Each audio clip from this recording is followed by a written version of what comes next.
culture. And we also have a very different idea of religion in India than in the West, the Abrahamic traditions versus the dharmic traditions. And essentially, all over the world, the further we go back in time, but even to a great extent in the modern era, religion is the foundation of culture. And culture is essentially, in the beginning, religious or semi-religious in nature. Now, the problem is, first of all, defining the term religion, because in the English parlance, religion is basically glorifying Western monotheism as the essence of religion and even as the essence of culture. Also in the West, there was a split between religion and art and religion and science. So actually, in the West, a lot of the artistic, political, scientific culture was not Christian. It was Greco-Roman and pagan. And there were these dichotomies set up in the culture. Now, in the Indian context, culture is based upon dharma, and there's no separation. There's no overriding religion as a faith authority that controls, denies, or subverts culture. And there was a free expression of culture also through art and science. So the cultural religious foundation in India was all connected to dharma, spirituality, yoga, moksha, and we had the concept of dharma, artha, kama, moksha. So that's a very different view. And one of the problems in the Indian context is that there is an attempt to interpret Indian traditions according to Western concepts.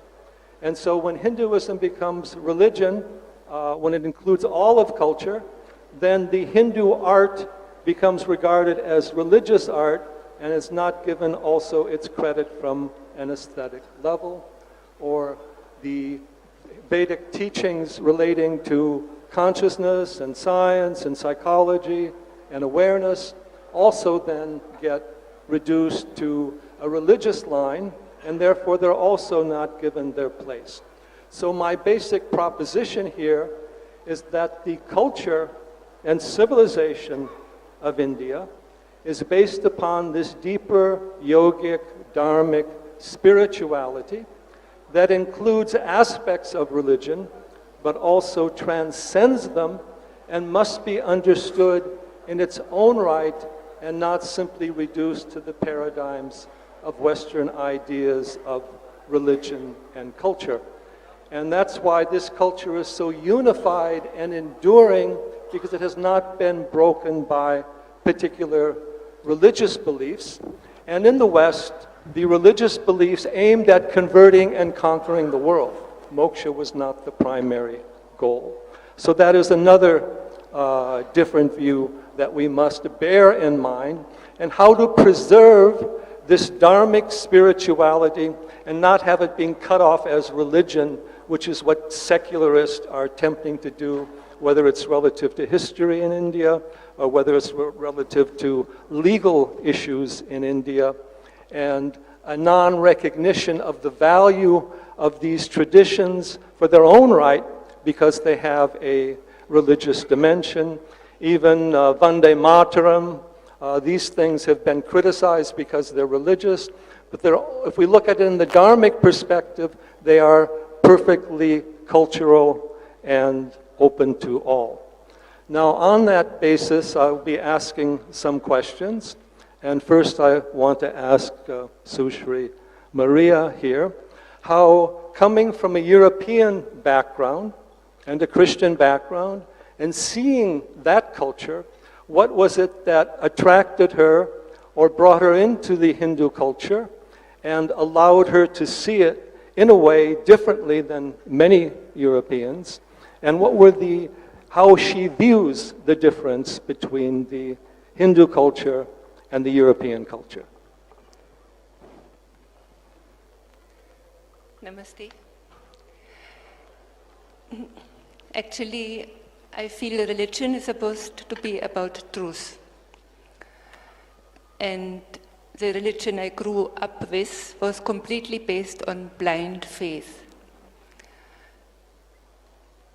I had this faith for a long time, but as a teenager, suddenly I started to doubt if this God in whom I had believed so strongly really exists. And I realized there's no proof whatsoever. I can never prove. It is so strange because we were told God is there, but we have also to believe in Jesus. If we don't believe in Jesus, it's not enough. And this God, we were told he loves us, he doesn't love others. So there were so many issues which I felt couldn't be the truth. So I left Christianity even before I came to India. And when I came to India, I realized this tradition here, in fact, we wouldn't even need the term religion for it, because as David said, Sanatana Dharma is the foundation for, there's so much knowledge here in so many fields, but also about us and the world. And it is not blind belief, but it is a verifiable belief. First of all, it's knowledge, and then also there's a belief, for example, that Brahman has become all this, and Bhagavan is in every one of us. So it is verifiable in the sense that if we do sadhana, we can come to the realization that it is true. So verifiable belief is like if somebody tells me, if you go south, south, south, you will reach the ocean. Whereas in Christianity, it is completely, it cannot be verified. It says, it is like somebody tells me, yesterday I saw a dream, in my dream I saw an angel. So this is completely different, the two are very different. Furthermore, this Sanatana Dharma is the foundation of culture. But the Abrahamic religion, Christianity and Islam, they were eradicating that cultures and actually replacing them with religion. And all these cultures, Mayas, Incas, Babylon, Egypt, Persia, Afghanistan, Western and Eastern India, they all have disappeared. And Indian culture is still standing, and it has suffered a lot. And I feel we have to we need to know what it is, how we can prevent that it must never disappear. Should I, yeah? Yes.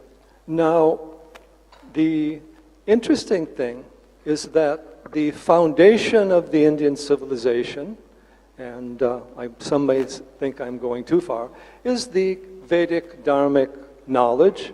It's the basis of not only the spirituality, but you even had the Gandharva Veda for the art, you had Ayurveda for the medicine, we had all the systems of philosophy, linguistics, and so forth, an integrated spiritual, religious, cultural, scientific foundation, and that is perhaps why the Indian civilization has prevailed over time and endured, while the other civilizations throughout the world have come and gone. So that broader basis of culture and civilization is there, but at the same time, there's that clash in the modern world that wants to deny that past because of its spirituality and take it outside the realm of history, politics, or education. And that is why we have an educational deficiency relative to these Vedic knowledge systems.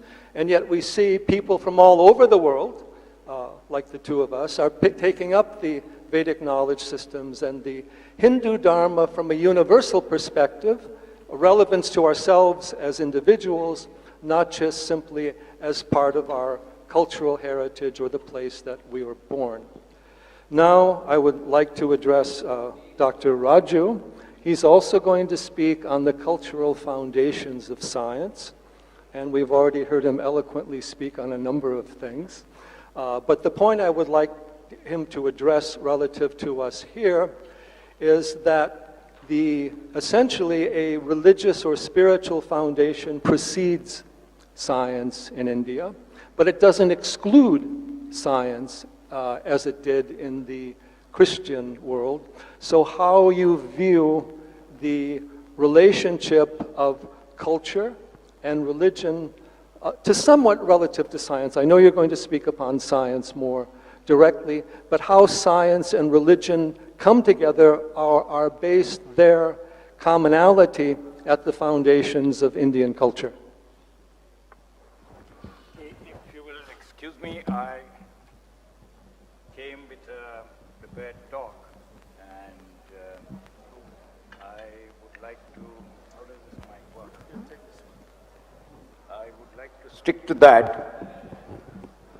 तो नमस्कार, अब मैं इस विषय पे कुछ अभी बोलूँगा और फिर थोड़ी देर बाद बोलूँगा कि धर्म की सांस्कृतिक नींव क्या है। कल्चरल फाउंडेशंस ऑफ मैथमेटिक्स मेरी किताब थी, अभी ये कल्चरल फाउंडेशंस ऑफ रिलीजन दूसरी किताब में है।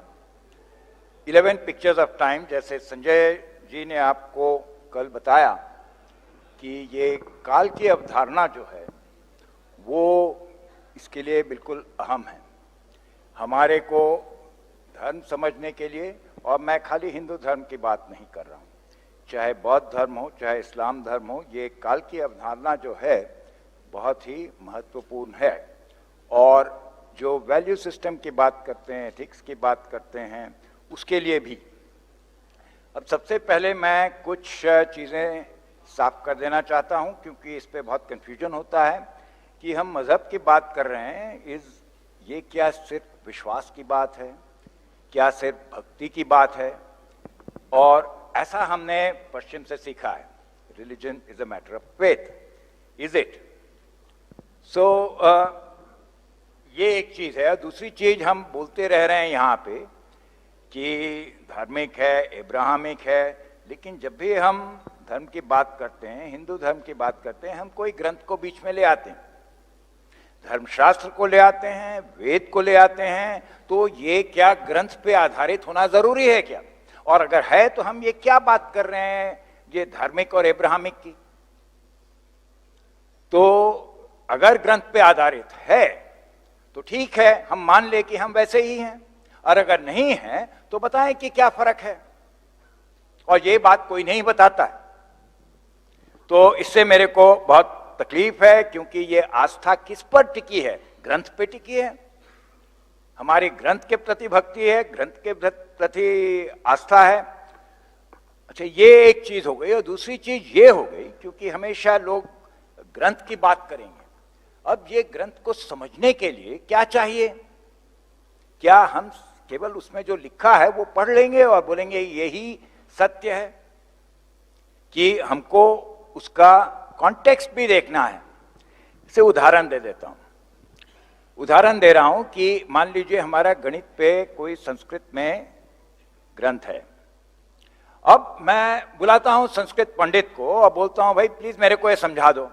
वो बोलता है मेरे को तो मैथमेटिक्स आता ही नहीं, गणित आता ही नहीं, मैं कैसे समझाऊं? और ये खाली मेरा एक्सपीरियंस नहीं है, बहुतों का एक्सपीरियंस है। अभी हाल पुणे से आया तो मेरी एक स्टूडेंट थी, वो भी ये करने की कोशिश कर रही थी। संस्कृत सीखने गए, लेकिन पंडित जी को आता नहीं है गणित, तो कैसे समझाएंगे?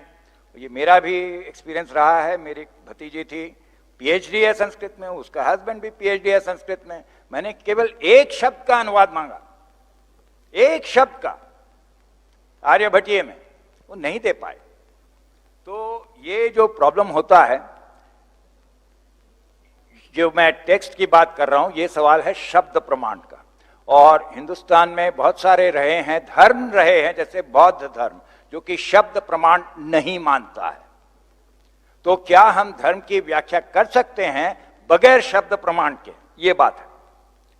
और खैर ट्रांसलेशन की बात तो मैं कह चुका हूं। आजकल तो क्या गूगल सभी ट्रांसलेट कर देता है, अगर शब्दार्थ निकालना है तो भावार्थ निकालने की बात हो रही है।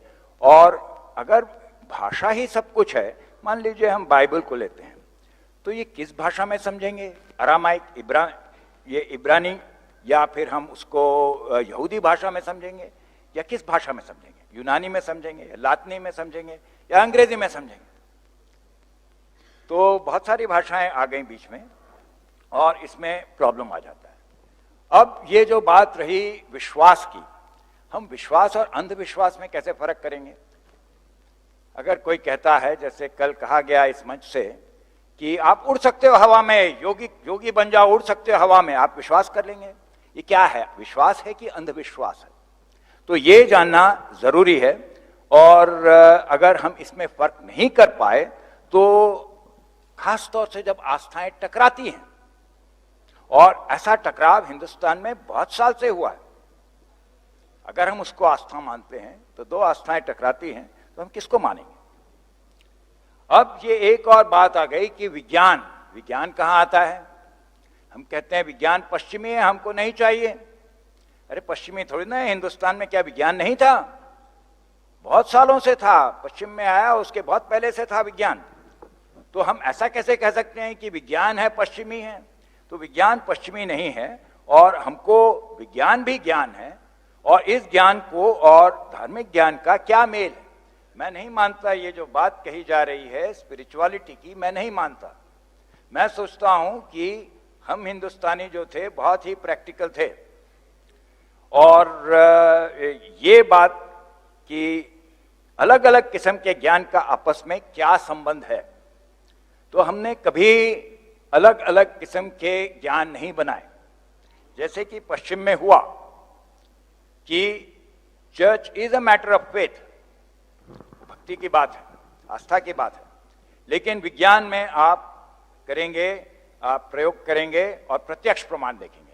हमारे यहाँ हर एक चीज में प्रत्यक्ष प्रमाण मान्य है, और हर एक जितने भी हमारे दर्शन के स्कूल हैं, आप न्याय वैशेषिक देख लीजिए, आप सांख्य योग देख लीजिए, आप बौद्ध देख लीजिए, जिसको चाहिए देख लीजिए, लोकायत भी देख लीजिए, सबके सब प्रत्यक्ष प्रमाण को मानते हैं।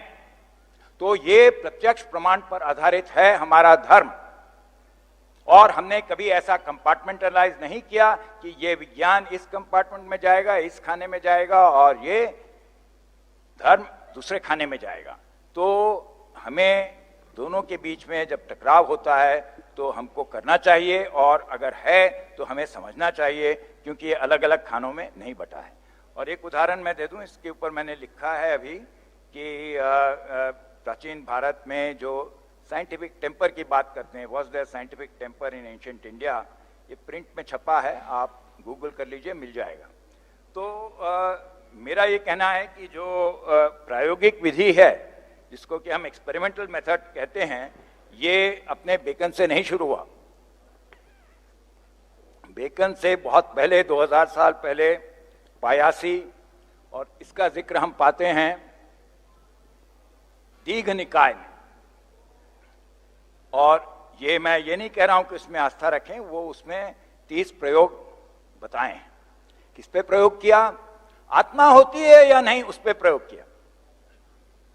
ऐसा प्रयोग कभी पश्चिम में नहीं हुआ है, क्योंकि हमारे यहां प्रत्यक्ष प्रमाण मान्य था।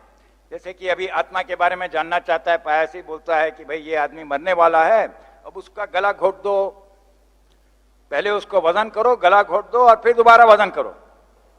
अब आप फिर पता चलेगा कि आत्मा निकल गई तो वजन कम हुआ क्या? तो हो सकता है आप इसे ना माने, लेकिन प्रायोगिक विधि जो है, जो साइंटिफिक मेथड जो है, वो तो हो गया। ये गलत एक्सपेरिमेंट परफॉर्म किया हो सकता है, तो उसकी बात दूसरी है। तो ठीक है, अभी शब्द प्रमाण हमने अलग कर दिया, हम प्रत्यक्ष प्रमाण पर आ गए। तो इसमें भी बहुत सारी चीज़ हैं कि हमारे टेक्स्ट कहाँ से आए हैं, कब आए हैं, क्या उसमें गलती हुई, और हमारे पूर्वजों ने लिखे तो उनका स्रोत क्या था, तो हम उस स्रोत तक क्यों नहीं जाते। तो ये आखिरी बात ये कहूँगा कि अगर आप खाली शब्द प्रमाण पे बैठे रहते हैं तो शब्दों के साथ खिलवाड़ करना बहुत आसान है। प्रत्यक्ष का क्या मतलब है? जो है आपके सामने, जो इंद्रियों को दिखता है वो प्रत्यक्ष है, तो उसके साथ आप खिलवाड़ कर सकते हैं, नहीं ऐसा भी प्रत्यक्ष है, वैसा भी प्रत्यक्ष है, 10 तरह का प्रत्यक्ष है। तो ये खिलवाड़ करके कोई भी ग्रंथ है उसके 50 अर्थ निकाले जा सकते हैं। और असली ज्ञान की परीक्षा प्रमाण से होती है और ये अपने ग्रंथों से नहीं, ये मैं कहना चाहूँगा। अब मैं अपने पॉइंट पे आता हूँ कि अगर हम समझना चाहते हैं ग्रंथ को, हमको दुनिया समझना है, हाँ, हमको समझना है कि काल के बारे में समझना है, और ये बहुत ज़रूरी है। जब तक हम काल की अवधारणा नहीं समझते हैं, जो कि हिंदुस्तान में थी, हम आगे कुछ नहीं समझ सकते। और इसके बारे में मैं कहना चाहता हूँ कि जिंदगी क्या है, आखिरकार आपका धर्म तो जिंदगी से जुड़ा है कि नहीं, दुनिया से जुड़ा है कि नहीं। तो अगर वो नहीं समझेंगे, काल नहीं समझेंगे, तो आप नहीं समझ पाएंगे। अब इसमें प्रॉब्लम है काल को समझने में कि काल की अवधारणा जो है वो भाषा से जुड़ी हुई है, और हमारी सोच जो है भाषा से होती है। तो कोई अलग किस्म की अगर अवधारणा हुई तो उसको समझना मुश्किल है। जैसे आपको मालूम होगा, I thought I had 15 minutes, या I need a little more time, I have taken I think 10। तो जैसे होपी भाषा होती है, उसमें काल की अवधारणा अलग होती है, और उसको समझने में तकलीफ होती है, क्योंकि ये भाषा के इंडो यूरोपियन लैंग्वेजेस जिसको बोलते हैं, उसमें जो काल की अवधारणा है उससे अलग है। तो अब आखिरी बात मैं ये कहना चाहूंगा कि हम बात करते हैं धर्म की, और धर्म की बात करते हैं, धर्मशास्त्र की बात करते हैं, लेकिन आप हिंदू धर्म देख लीजिए, उसमें है धर्म, अर्थ, काम, मोक्ष। मोक्ष की क्यों नहीं बात करते? वो सबसे बेसिक चीज है जो बुद्धिज्म में है, निर्वाण है, बौद्ध धर्म में निर्वाण है। तो इस चीज की हमको बात करना चाहिए, और इस चीज की बात कोई नहीं करता है। और क्यों नहीं करता है, इसके लिए ये तकलीफ मैं बता दूं कि हम मोक्ष की बात करते हैं तो वो पुनर्जन्म की बात से जुड़ी हुई है। हाँ, मुक्ति है, पुनर्जन्म से मुक्ति है, ये निर्वाण, इसका यही मतलब होता है। लेकिन पुनर्जन्म का क्या अर्थ है? तो ये अर्थ समझने के लिए, और ये क्या विश्वास है कि अंधविश्वास है? लोग कहेंगे आप पुनर्जन्म में विश्वास करते हो तो अंधविश्वास है, अंधविश्वास है तो फेंक दो सारे धर्म, कुछ बचा ही नहीं, क्या बात कर रहे हैं? तो या तो हम उसको समझें क्या चीज है और हम उसकी परिभाषा दें, समझाएं, या फिर हम इसकी बात करना बंद कर दें, बस धर्म, अर्थ, काम, मोक्ष को काट दें, वो है ही नहीं, बौद्ध धर्म को काट दें, निर्वाण है ही नहीं, जो बात करते हैं वो बेकार है, अंधविश्वास है। तो ऐसा करके हम बंद कर सकते हैं। लेकिन मैं ये कहना चाहता हूं कि इसका अर्थ है, और इसका अर्थ समझने के लिए हमको काल की अवधारणा जो जुड़ी है उसके साथ समझना है, और काल की अर्धचक्रीय अवधारणा जुड़ी हुई है, क्वाजी-साइक्लिक टाइम, और उससे जुड़ी हुई है पुनर्जन्म की बात। अब ये क्वाजी-साइक्लिक टाइम क्या होता है ये मैं अगले इसमें बात करूंगा। लेकिन इसमें बेसिक चीज क्या है कि खाली जीव नहीं, सारी दुनिया में हर एक चीज दोबारा होती है। और मैं आपको कुछ गीता से श्लोक इसमें सुना देता हूं, क्योंकि बात तो उपनिषद से जुड़ी हुई है, लेकिन गीता को समझना आसान है, सब लोग समझते हैं। तो ये 8वें अध्याय में है, आप ब्रह्म भुवनालोका पुनरावर्तिनो अर्जुन मामुपेत्य तु कौन्तेय पुनर्जन्म न विद्यते। क्या मतलब है? यहां से ब्रह्मलोक तक, यानी सारे ब्रह्मांड में पुनर्वृत्ति होती है, और मुझे यानी सब चीज की, और मुझे पाने पर, हे कुंती पुत्र, I will finish, give me 2 minutes more please.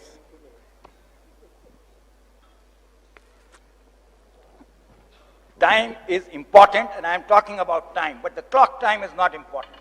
तो मामुपेत्य तु कौन्तेय पुनर्जन्म न विद्यते। अगर जो मुझे प्राप्त कर लेते हैं हे कुंती पुत्र, फिर पुनर्जन्म नहीं होता है। तो कब होता है? आपने सुना होगा, गानों में सुना, फिल्मी गानों में आता है, 100 साल पहले मुझे तुमसे प्यार था, तो जैसे ही मर गए पुनर्जीवित हो गए, बकवास है। गीता में जो लिखा है अगले श्लोक में, सहस्र युग पर्यंतम अहर्यत ब्रह्मणो विदु रात्रि युग सहस्त्रांतम तेहो रात्रि विदोजना, सहस्त्र युग, एक महायुग है, और महायुग करीब होता है 432 करोड़ साल। और ये कैसे होता है बता सकता हूं। तो ये इसको समझने का आसान तरीका है कि एक दिन में कितने सेकंड होते हैं, वो 432,000 होते हैं, 43,200। तो इसके बाद जो कहते हैं कि अव्यक्तात् व्यक्तया सर्वा प्रभवन्त्य आगमे रात्रि आगमे प्रलीयंत्रे तत्रैवा व्यक्त संज्ञके, कि अव्यक्त से व्यक्त हो जाते हैं, सब चीज आती है सामने और अवश्य ही रात्र को नष्ट हो जाती है। क्या? ब्रह्मा के दिन और ब्रह्मा के रात को, जो कि इतने साल चलता है, और उसी को जब गायब हो जाती है, तो क्योंकि हमेशा के लिए गायब नहीं हुई है, हम कहते हैं कि वो अव्यक्त बन गया है। और आखिरी चीज ये है, भूतग्राम स एवायम भूत्वा भूत्वा प्रलीयते रात्र आगमे वशः पार्थ प्रभवन्ते आगमे, यानी सारा भूत समुदाय, खाली प्राणी नहीं, बार बार होता है और नष्ट हो जाता है सारे ब्रह्मांड में, और ब्रह्मा की रात आने पर नष्ट हो जाता है, गायब हो जाता है। तो ये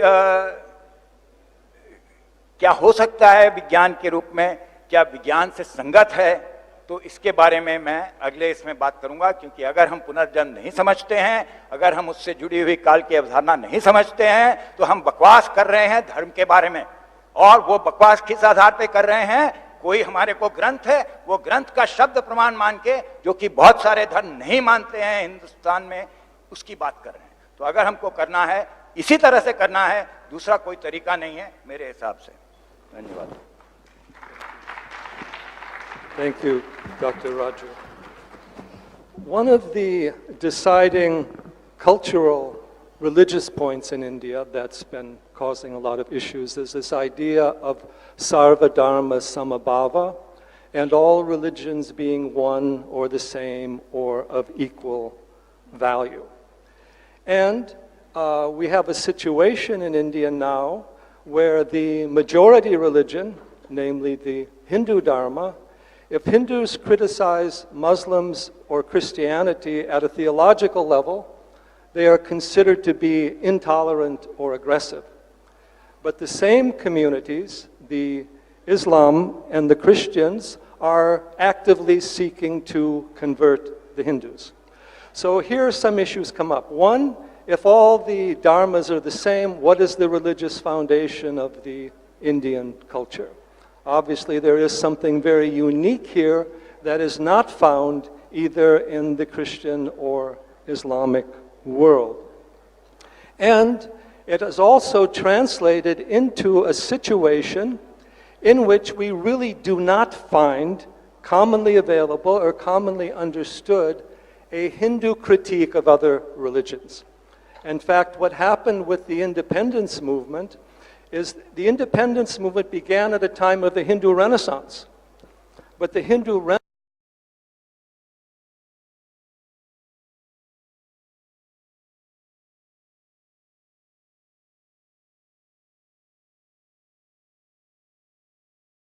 independence movement. And what we have here is not just a question of India, but a question of truth. Now, in the Indian context, the concept of religion doesn't exist there. Concept of dharma, Veda, Vedanta, yoga, all these things are there. And yet today, in India, the Hindu dharma is interpreted according to Western theological concepts. We use terms like God, we say God bless you, rest in peace. There has been a loss of the terminology. In fact, it's strange, a lot of the Hindu gurus use God, and I went to a place where the Christians were speaking and they used the term Paramatma. So there's been a cultural degradation of the foundations of Indian civilization because of that loss of that spiritual, religious foundation. And here I want to mention that another important thinker is Ram Swarup, and what he did is he said, let's take the Hindu yogic Vedantic concepts and apply them to the Western religions, which would also then restore the cultural, religious, spiritual roots of the Indian tradition. So essentially, if we look at the Western belief traditions, according to the yogic concepts, they don't come under vidya, they come under vikalpa, or imagination, or wishful thinking. Then, if we look at this whole idea of the mind, chitta, buddhi, manas, ahankara, panchakosha, if we look at these ideas of states of consciousness, states of samadhi, we don't have these in the Western religions at all. And they're also scientific in that they're dealing with the scientific basis, spiritual scientific basis of consciousness. Also, as he was saying, terms like karma, rebirth, self-realization, moksha are not known. So in other words, India is suffering from a lack of the foundation of its own religious, spiritual values and ideas, even though Swami Vivekananda emphasized those in the beginning, and also Aurobindo Tagore and so many others. So the point I would like to raise here, there needs to be a spiritual renaissance going back to the foundations of the Indian civilization. You cannot look upon it as Hindu majoritarianism, but as the coming back in duration and renaissance transformation of the great spiritual dharmic tradition of India, which is something that the world needs. So I would like Maria also to address that issue, because I know she has a lot of concern there as well. Actually, I get always very nervous when Hindus say that they respect all religion. Because, I don't know whether they don't know, but I grew up as a Christian and I know very well what is the goal. And the goal is both of Christianity and Islam. We have to see it. It's very clear, because they claim Hindu Dharma is wrong. And they want to wipe it out. They want to replace it both with Christianity and Islam. And this has happened now. So, as I said earlier, so many cultures have gone, and the attack on India is still on from both. And I feel sometimes, it was very good what Dr. Raju said. You have to know your own tradition well, and you have to get solid in your tradition. This is one aspect. And you must know that it is really about truth. And ours in the West is a kind of distorted truth. Now, religion, one usually means worship of God. So this is common to all, but the God of Christianity and Islam has been made into a biased God. He doesn't like Hindus, Buddhists, atheists. It's very clear. And of course, this cannot be true. He even is said to throw all those who are not Christians, not Muslims, into eternal hell. Now imagine this great, great, great being behind this cosmos. He is supposed to be biased because you have not got some water on your head or have not said some sentence. So this is absolutely not possible. There was once a question to Sadhguru, and he was asked, how is it possible? Why did Hindus have to suffer so much over the last 1,000 years?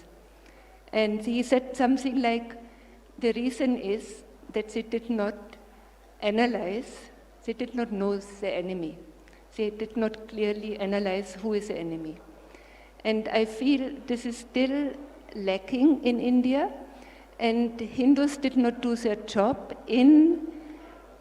Sometimes you are very, very proud in saying we never convert. We are not propagating our faith. But you should make it clear, like when they say you worship many gods. The original oneness is here, Brahman. You have the one Brahman.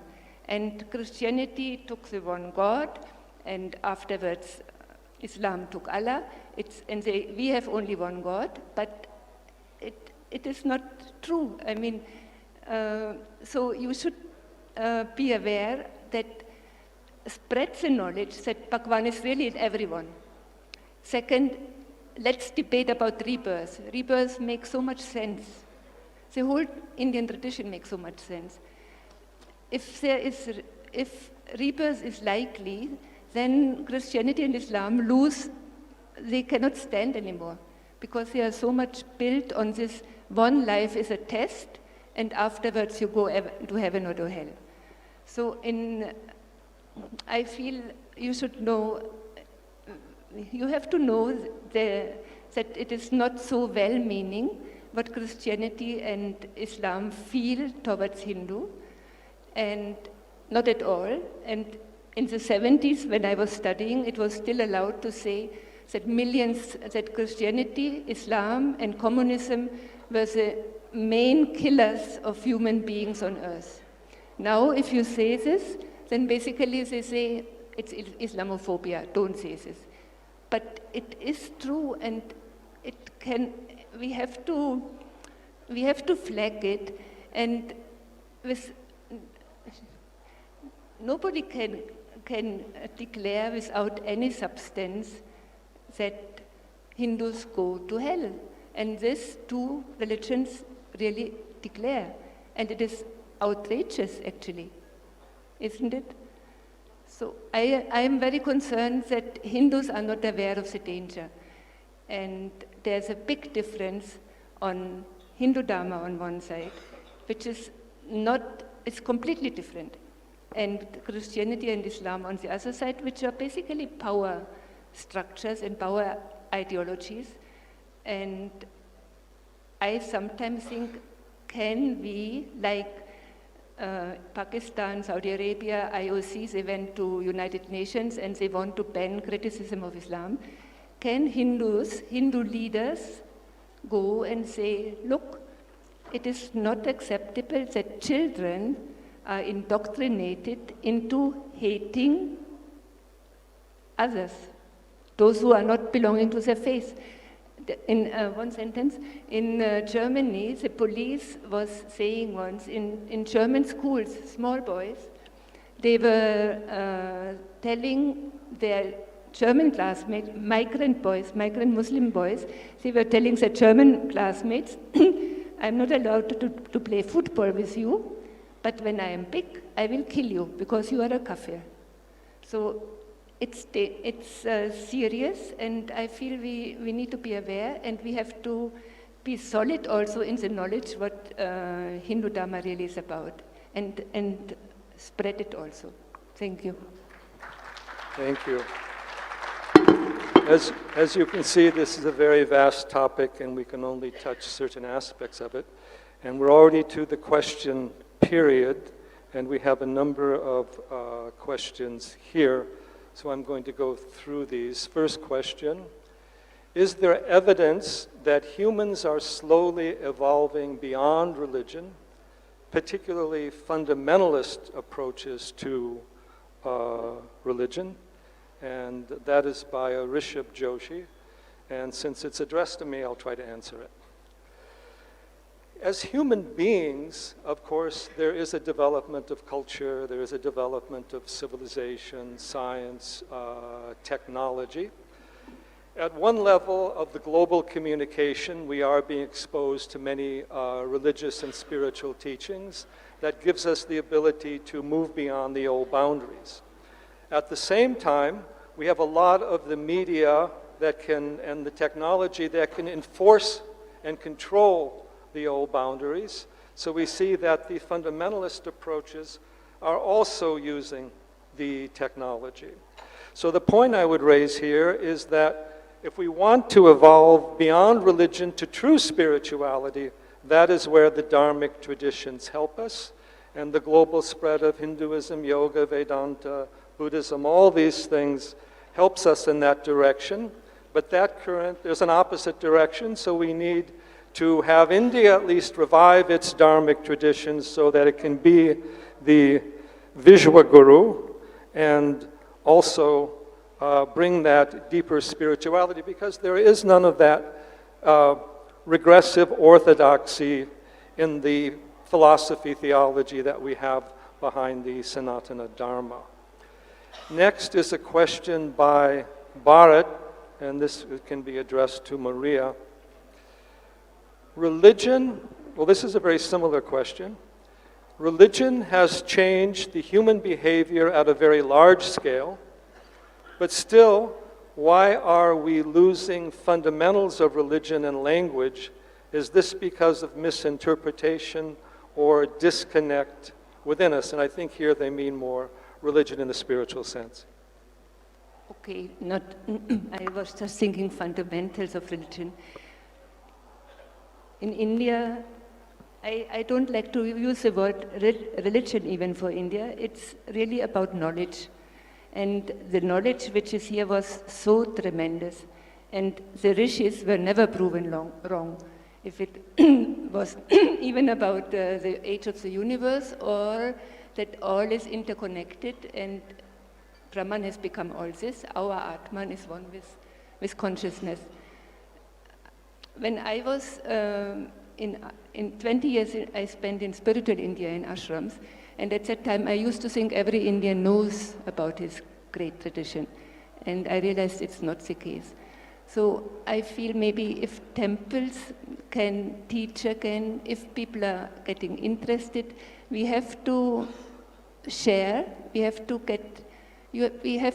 finally, it's basically only about wanting to know the truth, asking Bhagavan to help us, and then proceed. I think these are the fundamentals. Wanting to know the truth is very, very important, and trusting that there is this great power in us which can be addressed. Next question. This is from Malin Joshi to Dr. Raju. How does one define culture and its relationship with physical spaces, or I guess with physical space? Well, I think that trying to define a word like culture, that is what I said, we get lost. The primary thing about culture is what values you have, and the relationship that it has with physics, not with physical spaces, is with time, or if you like, space-time. So how do you define? I said you have to first of all understand what is meant by moksha, what is meant by rebirth. Please define it out clearly, and if it does not exist, stop talking about it. If you can't understand it, stop talking about it. So we need to understand what it is in terms of physics, which is what I'm going to talk about in the next session, in terms of time. And it is there in my book for a long time. I'm trying to explain to people for the last 40 years, and I find it very hard to communicate this. I find it extremely hard, because people have set ideas, and they don't want to understand. They cannot say, what is Atman? We are talking of self-realization. What is self? Buddhists deny it. There is a Niratmavad in Buddhism. So we are not talking about self-realization, we are talking about moksha, we are talking about nirvana, we are not talking about dharma shastra, we are talking about not culture from that point of view, but we are talking about this from the physical point of view. What is the cosmos like? Okay, the entire cosmos goes through पुनरावृत्ति. सारा ब्रह्मांड में पुनरावृत्ति होती है. ये कैसे होती है, क्या हो सकती है? We have to confront it with whatever science we know, and then we know what the relationship is. According to me, it is completely possible, not only possible, as I'll explain, in Newtonian physics, for example, it is necessary, must happen. If the cosmos is closed, I'll talk about it the next. There's a comment here with the question, and the basic question is about Dharma being translated as, Hindu Dharma is being translated as religion and then as a way of life. And the question, this is Yogendra Sharma, how can a Dharma-based approach, the basic and essential foundation, premise, be reclaimed in contemporary times to make it an integral or complete aspect? Well, the definition of Hinduism is a very important issue. I've addressed that in various books. And the important thing to understand is that Hinduism is not a religion like the Western religions. It is, I'd say, a religion plus, or a religion plus more, and including all aspects of science, art, and culture. In India, it's often said to be a way of life, and I find that calling the Hindu Dharma a way of life is a bit demeaning. You can even call cricket a way of life for some people. It is a way of universal living and a way of connecting to the transcendent Dharma. At the same point, we must reclaim the legal rights of Hinduism as a religion. That is one of the legal issues in Sabrimala. That's a legal issue in the United States. You can't tell children in the United States that Hinduism is a way of life. They have to fill out what religion they're following. And the legal rights of religion also give you the basis for marriage law, for nonprofit institutions, and all those related factors. So there needs to be a very special understanding and view of religion and spirituality together. And in the Indian context, help us, this whole idea that we cannot use simply the Western terms, but we have to put them in a Indian context. Now, next question. Taking one from Indian context of religion, can't there exist one unified universal religion imbibing and based on the teachings of all global spiritual gurus and teachers? And I presume they may mean from all religions. And this is Subodh Bhatnagar, and I'll have Maria address this. I feel Sanatana Dharma is the unified one religion, because Christianity and Islam, they also claim that there's a God, but they say it's not enough if you believe in a God. You also have to believe in Jesus, or you also have to believe in Muhammad. And in Hindu Dharma, you are free to choose your own way, whether you follow Rama, Krishna, Shiva, Devi. It is such a broad spectrum, and the essence, the one Brahman has become all this. How to say, the waves and the ocean are one and the same. The form and name that is us is ultimately nothing but the one Sat Chit Ananda. Our I, we all say I. It is, in absolute terms, it is the same in everyone. So this, I feel, is a universal truth. The goal of life is to realize this, and it should never be restricted that you are told you have to believe in only one person, and if you don't believe in this one person, you go for all eternity into hell. This must never be, it cannot be true. And I feel now so many Christians leave Christianity, and I hear also that in Islam, many Muslims become atheists or get out, but for them it's of course very difficult to acknowledge it. But we are not supporting them. We support rather the clergy and the mullahs, and say you have every right to practice your religion, but ultimately they say your religion has to disappear, Hindu Dharma has to disappear. We should actually say, no, you give up your claim, which is anyway not true, that only you have to believe in Jesus and God, in Prophet Muhammad and Allah. If you give up this claim, then we have the one universal religion, and there will not be any killing anymore also. But we have to support this, we have to speak up also. Thank you. Next question is for Dr. Raju. And it says, how is it appropriate to ignore, or why is it appropriate to ignore, or is it appropriate to ignore the symbols of Indian culture because they are connected to Hinduism? And this is from Dr. Sunil Kartik.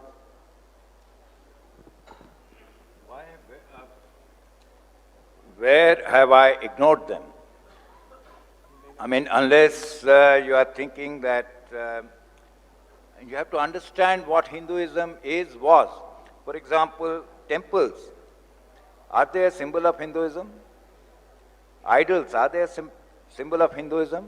You go back to Harappan times, you find only Vedis and Chittis. There are no temples. The temples make an appearance only around the 3rd century. Now, how are they integral? Does it help you to achieve moksha? Does it help you to achieve nirvana? So, I think that these are questions hard questions which we need to ask. So, I don't know what symbols I ignored. If the symbols are the important thing, not the values, the symbols are the important thing, not what the ultimate aim of the religion is, then we need to have a much longer discussion on that. Why are the symbols important?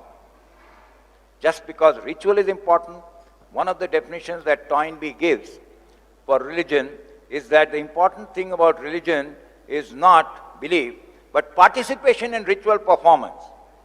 So you go to a temple, you are a good Hindu. You go to a church, you are a good Christian. You go to a mosque, you are a good Muslim. You participate, doesn't matter what you believe, doesn't matter how you live your life, doesn't matter what you do. So is that our definition of culture? Then I think we need to rethink it. Thank you. Okay, last question here. On the relevance of religion in present materialistic world, and comment is also, people follow religion for security and protection, appears preserve old age. Again, here we have the issue of religion, and here I want to address not the relevance of religion, but the relevance of the dharmic traditions, Vedic knowledge, Hinduism and all of its aspects, yoga dharma.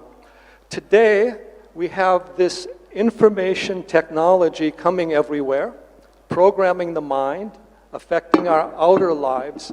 We do not have the higher consciousness or awareness to deal with it properly or to use it in the best conscious manner.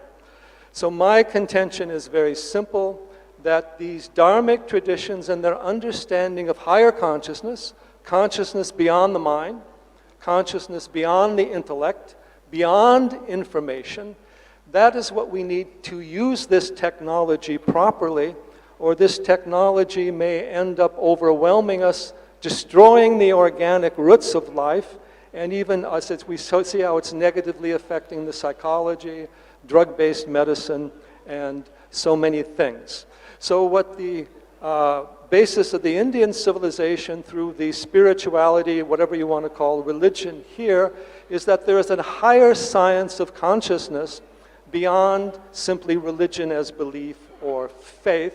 It also has aspects of art, culture, all these other things along with it. But we need to cultivate that higher science of consciousness for the globe. It's something that is being taught and is available here. Adi Shankara explains so much of it, but it's in many other teachings as well. Raman Maharshi, so many things. We need this dharmic, religious, spiritual knowledge for the future and for the ultimate welfare of all humanity, for the proper use of science and technology, so that we're not victims of our information technology. We are masters of it. We do not need the technology inwardly because we have a higher awareness and creativity. We use it for what it benefits us outwardly, and that gives us the freedom to pursue this higher awareness, which is really only taught in the dharmic traditions. It is not in the other traditions of the world. So with these words, we can close. Can I respond to that question? Yes, in fact, let's all three respond. Yeah, well, I wanted to say that this dichotomy between religious belief and materialism is misplaced. As I said, Pratyaksh Praman is the basis of all Indian schools of philosophy. If somebody wants to differ on that, please stand up and differ.